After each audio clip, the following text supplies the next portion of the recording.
Hello everyone, myself Thakur Punit Rajput and I welcome to you all in Udit pharmacy. और guys आज हम लोग डिस्कस करने वाले हैं फार्मास्यूटिकल केमिस्ट्री का chapter number 12 official compounds of iodine iron and calcium. ठीक है, आज हम लोग क्या अपनी फार्मास्यूटिकल केमिस्ट्री का चैप्टर नंबर 12 डिस्कस करने वाले हैं। तो चलिए आज का लेक्चर स्टार्ट करते हैं। ठीक है, सबसे पहले हम क्या official compounds of iron, iron के ऑफिशियल कंपाउंड्स देख लेते हैं। बेसिकली आयरन के अंदर कौन कौन से ऑफिशियल कंपाउंड बेसिकली मतलब कि किस किस से मिलके मतलब कि क्या क्या पदार्थ पाए जाते हैं बोल सकते हैं हम आयरन के अंदर। तो the following iron compounds are official in IP 1985। IP यानी कि इंडियन फार्माकोपिया के अकॉर्डिंग 1985 में जो इंडियन फार्माको लॉन्च हुई थी इंडियन फार्माकोपिया, उसके अकॉर्डिंग जो आयरन के अंदर कंपाउंड्स ऑफिशियल कंपाउंड्स है आयरन के वो कौन कौन से रहते हैं। सबसे पहला फेरस फॉर्मेट, सेकंड है ferrous gluconate, third one is ferrous sulphate, fourth one is dried ferrous sulphate, fifth one is iron and ammonium citrate, sixth one is iron sorbitol injection BP. BP मतलब British pharmacopoeia के according injection form होगा किसका, iron sorbitol का। Seventh number पे आ जाएगा ferrous succinate BP, ये भी British pharmacopoeia के अकॉर्डिंग। और एट्थ नंबर पे आ जाएगा आयरन डेक्स्ट्रिन इंजेक्शन, ये भी किसके अकॉर्डिंग, बीपी, ब्रिटिश फार्माकोपिया के अकॉर्डिंग। ओके, इसके बाद में इनकम्पैटिबिलिटी, बेसिकली जो अपने ऑफिशियल कंपाउंड्स रहते हैं आयरन के वो किसके साथ में इनकम्पैटिबिलिटी मतलब किसके साथ में बनती नहीं है। उसके iron compound are incompatible with metal acid, metal acids के साथ में इनकम्पैटिबिलिटी शो करते हैं। मतलब कि जो हमारे आयरन कंपाउंड्स रहते हैं वे बेसिकली इनकम्पैटिबिलिटी मतलब जिनके साथ में उनकी बनती नहीं है, किसके साथ में इनकम्पैटिबिलिटी शो करते हैं। एक तो हमारे मेटल एसिड्स के साथ में, एल्कलाई के साथ में, एल्कलाई कार्बोनेट्स के साथ में और टैनेट्स के साथ में। ठीक है, इन चार के साथ में मेटल एसिड, एल्कलाई कार्बोनेट्स और टाइनेट्स के साथ में इनकम्पैटिबिलिटी शो करते हैं क्या, हमारे iron compounds. Okay, storage of iron salt की स्टोरेज मतलब कि हम उसको रखते कहाँ पे हैं, कैसी कंडीशन में, कैसे वातावरण में, कैसे टेम्परेचर में। तो वो क्या रहता है, they undergo oxidation 10 are store in air tight containers in cool and dark place. देखिए बेसिकली क्या, जो हमारे आयरन साल्ट्स रहते हैं वो क्या ऑक्सीडेशन रिएक्शन कोज कर जाते हैं जब हम उसको किसके, एयर के कांटेक्ट में आने के बाद में। तो इस वजह से जो हमारे आयरन साल्ट्स रहते हैं हम उनको स्टोर करके रखते हैं किसके अंदर, एयर टाइट कंटेनर्स के अंदर, इन कूल एंड इसके अंदर कूल ठंडी जगहों पे एंड डार्क प्लेस, ठंडी जगहों पर कहाँ पे, डार्क प्लेस मतलब कि क्या प्रकाश से दूर, यूवी रेज से दूर रखते हैं। और दूसरी चीज क्या, ठंडी जगह पे रखते हैं एयर टाइट कंटेनर्स के अंदर। ठीक है, action and uses of iron compound, iron compound के उपयोग क्या क्या है, यूज कहाँ कहाँ पे होते हैं आयरन कंपाउंड्स अपने। तो सबसे पहले देखिए इन iron deficiency anaemia, iron deficiency anaemia. देखिए अनीमिया एक तरीके की बीमारी रहती है जिसके अंदर हम क्या, हमारा हीमोग्लोबिन कम हो जाता है, तो उसकी भी वो बीमारी रहती है हमारी अनीमिया। तो अभी हम आगे अनीमिया डिसीज के डेफिनेशन भी देखें। तो iron deficiency anaemia different 6-7 type के अनीमियाज होते हैं। तो आयरन डिफिशियंसी अनीमिया के टाइम पे हम यूज कर सकते हैं आयरन कंपाउंड्स को। सेकेंड अपना इन होमोरेजिक कंडीशन। ठीक है, कैसी कंडीशंस में, देखिए इन हेमरेज कंडीशन, हेमरेज का मीनिंग क्या होता है, नक्सीर। ठीक है, तो नक्सीर की अवस्था में भी हम अपने आयरन कंपाउंड्स को यूज कर सकते हैं। और नेक्स्ट हमारा क्या, इन हेमेटेनिक्स, किसके अंदर, हेमेटेनिक्स के अंदर भी हम इसका यूज कर सकते हैं। हेमेटेनिक्स के बारे में भी हमने आपको जब हमने स्टार्टिंग में फर्स्ट लेक्चर में डेफिनेशंस के बारे में स्टडी की थी, वहाँ पे भी आपको हेमेटेनिक्स के बारे में बताया था। तो चलिए आप अगली स्लाइड की तरफ मूव ऑन करते हैं। देखिए अनीमिया और हेमेटेनिक्स दोनों की दोनों डिसीज यहाँ पे लिखी हुई है। तो अनीमिया क्या रहता है, it means decrease in percentage of haemoglobin और आरबीसी इन द ब्लड। देखिए मैंने आपको क्या बोला था, हीमोग्लोबिन की डिफिशियंसी को हम क्या बोलते हैं, अनीमिया बोलते हैं। तो वही बोला है कि जब हमारे ब्लड के अंदर किसके, हीमोग्लोबिन की परसेंटेज और आरबीसी यानी कि रेड ब्लड सेल की परसेंटेज कम हो जाए, इस डिसीज को हम क्या बोलते हैं, अनीमिया बोलते हैं। ठीक है, और हेमेटेनिक्स क्या होता है, the substance which increase the number of RBC in the blood are known as haematinics. Haematinics क्या होता है, हेमेटेनिक्स ऐसी डिसीज रहती है या फिर ऐसे सब्सटेंसेस रहते हैं जो हमारे ब्लड के अंदर क्या आरबीसी का लेवल इंक्रीज करते हैं या फिर which increase the number of RBC, RBC का लेवल क्या इंक्रीज कर रहे हैं। तो अनीमिया जब हमें हो जाता है, जिस पेशेंट को जिसकी आरबीसी कम हो गई, उसको जब हेमेटेनिक्स सब्सटेंसेस या फिर हेमेटेनिक्स ड्रग्स दे दें तो उसका क्या होगा, आरबीसी बढ़ जाएगी।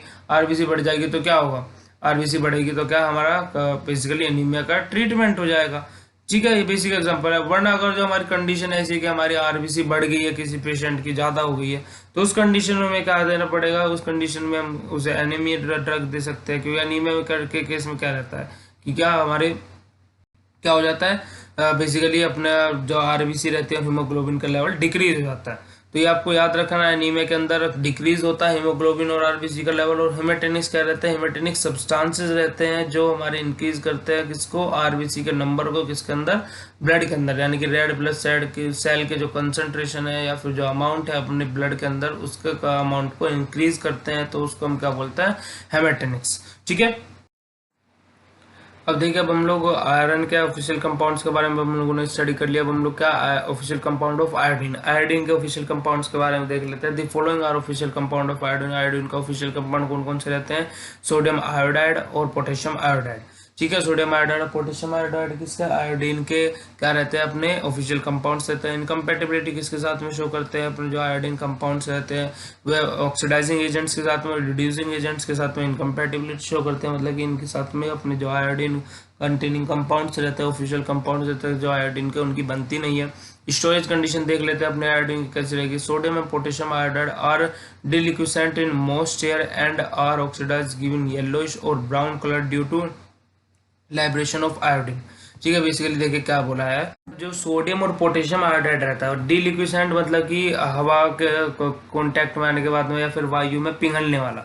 तो बेसिकली देखिए, जो अपने सोडियम और पोटेशियम आयोडाइड रहते हैं वो डिलिक्विसेंट मतलब कि पिघलने लगते हैं कब, मोस्ट एयर। मोस्ट एयर का मतलब कि नम हवा में, नम हवा में नम हवा के संपर्क में आने के बाद में जो अपना सोडियम और पोटेशियम आयोडाइड रहता है वो बेसिकली क्या, पिघलने लगते हैं and are oxidise given yellowish colour और ब्राउन।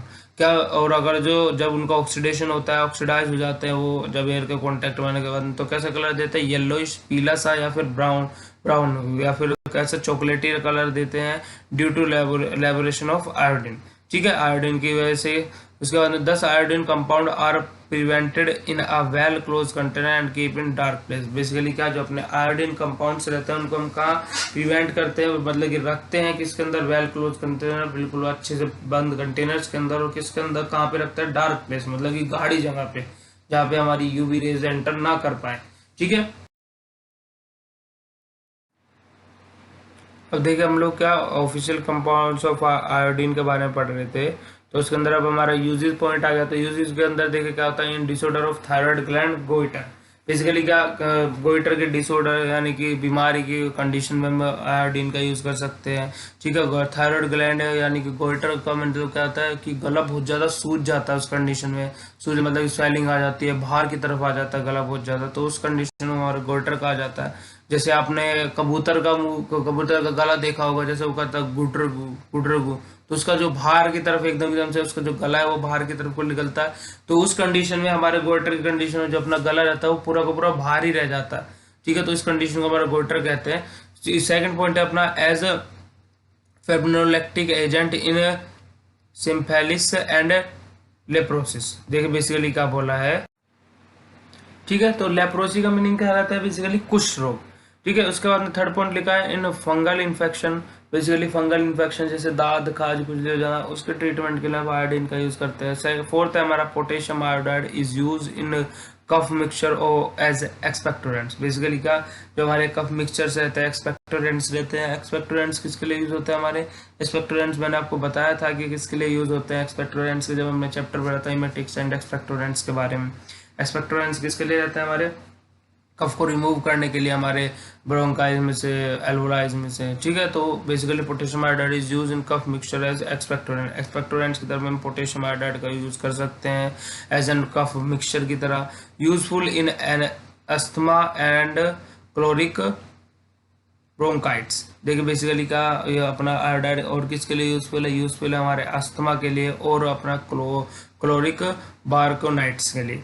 ठीक है, उसके बाद में deficiency disorder of iodine. Iodine के डिसऑर्डर मतलब कि हानियाँ क्या क्या हैं, या फिर देखिए हमने उपयोग देख लिया, यूज देख लिया, उसके कुछ नुकसान, मतलब कि हर चीज़ के दो पहलू होते हैं, एक पॉजिटिव और नेगेटिव। तो अब इसका नेगेटिव पहलू देख लेते हैं। Deficiency of thyroid hormone cause hypothyroidism, it involves cretinism, it involves mental retardation and dwarfism. Second अपना goitre, it involves enlargement of thyroid gland and swelling of neck.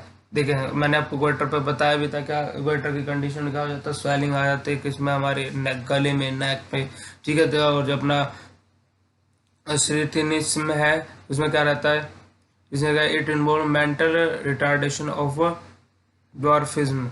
देखिए बेसिकली क्या बोला है, अब देखिए बेसिकली देखिए deficiency disorder of iodine, iodine की कमी हो जाने से कौन से डिसऑर्डर हो जाता है, deficiency of thyroid hormone cause hypothyroidism. देखिए क्या, अगर जो डिफिशियंसी ऑफ थायराइड हार्मोन की हमारी डिफिशियंसी हो जाए तो हमें क्या हो जाता है, हाइपोथायरॉयडिज्म हो जाता है।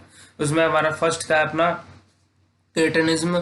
तो it involve mental retardation, mental retardation का मीनिंग क्या होता है, मानसिक मंदता, ठीक है, मानसिक मंदता। एंड डर्फिज्म, डर्फिज्म का मीनिंग क्या रहता है, बोनापन, ठीक है। तो ये कंडीशन को हो जाते हैं अगर जो हमारे आयोडीन की डिफिशियंसी हो जाए। सेकंड अपना गोइटर, गोइटर मैंने आपको बताया था, it involve enlargement of thyroid gland and swelling of neck. Basically goitre में क्या होता है, अपना नेक में स्वेलिंग आ जाती है बहुत बुरी तरीके से, बहुत ज्यादा मोटा हो जाता है, मतलब इतनी भी स्वेलिंग बढ़ सकती है कि जितना आपकी नेक पे आप हाथ लगाइए अपनी और आपका माउथ देखे कितनी दूर है, तो इतनी भी स्वेलिंग हो सकती है कि आपके माउथ तक अपने स्वेल होता होता वो चला जाए, ठीक है। तो वो ऑब्वियसली बहुत ही बेकार लगेगा देखने में भी, है ना। तो गोइटर क्या है, एक ऐसी डिसीज है जिसके अंदर it involve enlargement of thyroid gland and swelling of नेक। किसके नेक पे हमारी क्या स्वेलिंग आ जाती है, किसकी, गोइटर की कंडीशन में, किसी भी पेशेंट को अगर जो गोइटर हो गया है।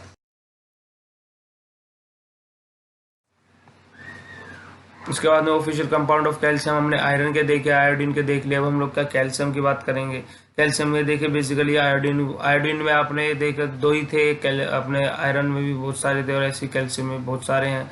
Following are the official compound of calcium in IP 1985 Indian pharmacopoeia 1985 के अकॉर्डिंग जो हमारे ऑफिशियल कंपाउंड है कैल्शियम के, वो कौन कौन से, calcium carbonate first one, second one calcium chloride, third one calcium hydroxide, calcium gluconate, calcium lactate, calcium amino salicylate, calcium pantothenate, tribasic calcium phosphate, calcium levulinate, dibasic calcium phosphate. ये हमारे basic 10 हमारे official compound है किसके, calcium के, किसके according, Indian pharmacopoeia 1985 के according.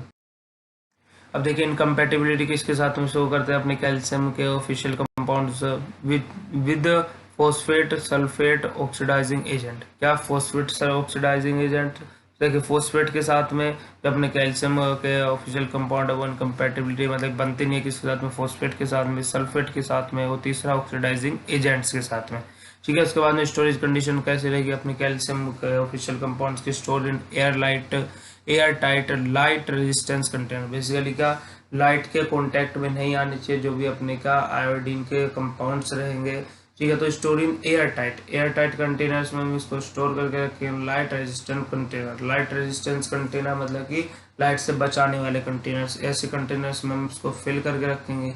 Uses देख लेते हैं अब अपने कैल्शियम के यूजेस क्या होते हैं, as a source of calcium.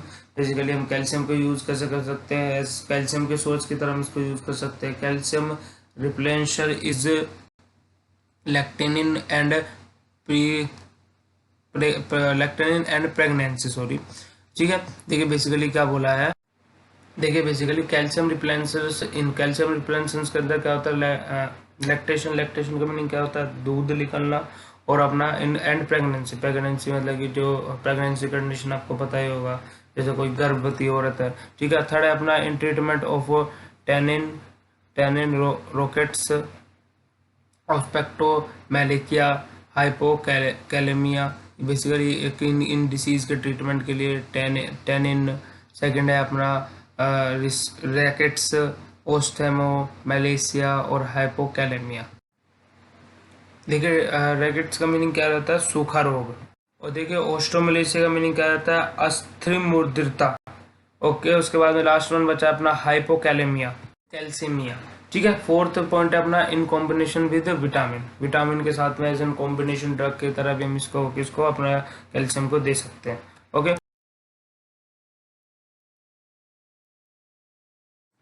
उसके बाद में biological importance of calcium ion. Calcium ion का बायोलॉजिकल इंपोर्टेंस क्या रहते हैं, essential for normal function of ANS, basically essential रहते हैं, उपदायक रहते हैं किसके लिए, नॉर्मल फंक्शन आमतौर के जो हमारे कार्य रहते हैं हमारे किसके, एएनएस ऑटोनोमिक नर्वस सिस्टम के। सेकंड है अपना for normal cardiac function. Cardiac function मतलब कि हार्ट के बारे में आ गया कि हार्ट का जो अपना नॉर्मल फंक्शन करना है उसके लिए हमारा क्या हम कैल्शियम का यूज कर सकते हैं। ठीक है, कार्डिक मतलब कार्डियोवास्कुलर सिस्टम और कार्डियोवास्कुलर सिस्टम के अपने हार्ट के बारे में रहता है अपना पूरा कार्डियोवास्कुलर सिस्टम के अंदर।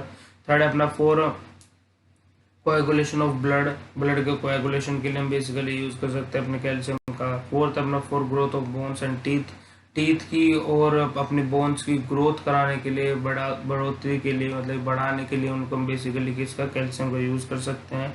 और मसल कॉन्ट्रैक्शन, मसल कॉन्ट्रैक्शन की कंडीशन में भी अपना हम किसका, कैल्शियम का यूज कर सकते हैं ताकि अपनी मसल कॉन्ट्रैक्शन के बजाय क्या हो जाए, रिलैक्स हो जाए। ठीक है, आज का लेक्चर यहीं पे खत्म है फ्रेंड्स। आपको लेक्चर कैसा लगा हमें कमेंट सेक्शन में लिख के जरूर बताइएगा। Okay, thank you so much for watching this video. मिलते हैं अपने नए वीडियो के साथ, तब तक के लिए बाय, धन्यवाद, नमस्कार।